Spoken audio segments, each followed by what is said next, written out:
Hi, I hope you're well. I hope everything's good. So I wanted to do a video on why I think Quiet BPD goes unnoticed. I'm not a psychiatrist or anything like that at all, but I'm just a gal with some experience of what it's like to live with. So people with Quiet BPD feel all the same things as people with regular BPD.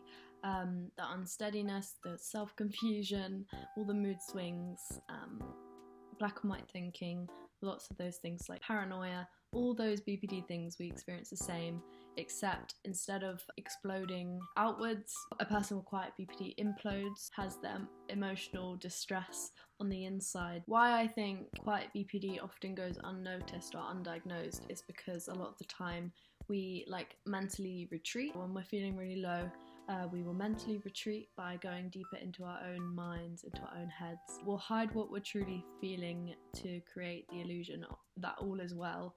And additionally, those with Quiet BPD tend to shut down when their emotions just get too intense.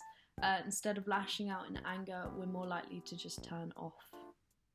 It's not as obvious to an outsider that we're struggling than it would be, I think, to a person with, say, histrionic BPD.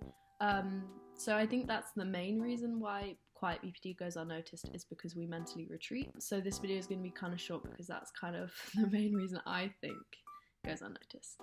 There's a few more points.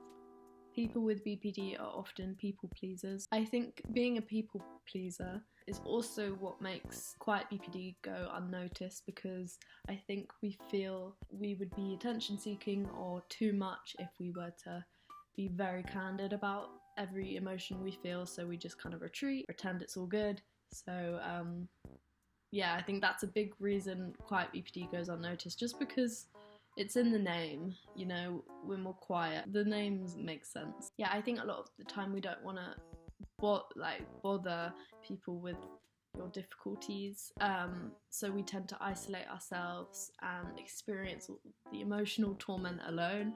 And I think we are good at convincing people we're okay. Yeah, I think it's kind of our own faults. I say fault because it's not our fault, it's a mental illness. But you know what I mean? It's our own fault because we internalize our own grief instead of, you know, externalizing it and letting people know. I think it could be harder for someone with Quiet BPD to reach out and get help than it would be for someone with regular BPD. There's not much information out there, so that also sucks. Also, when you think of BPD, I think most people think about acting out. I just did a video on Rebecca Bunch from Crazy Ex-Girlfriend's BPD, and her whole character, she acts out a lot. And I think a lot of people, when they think BPD, think of people who act out in outrageous ways. But yeah, for us it's different.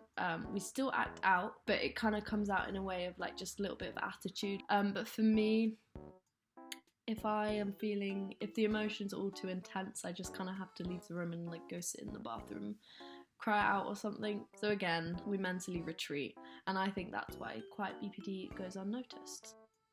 So yeah, if you have any opinions, let me know.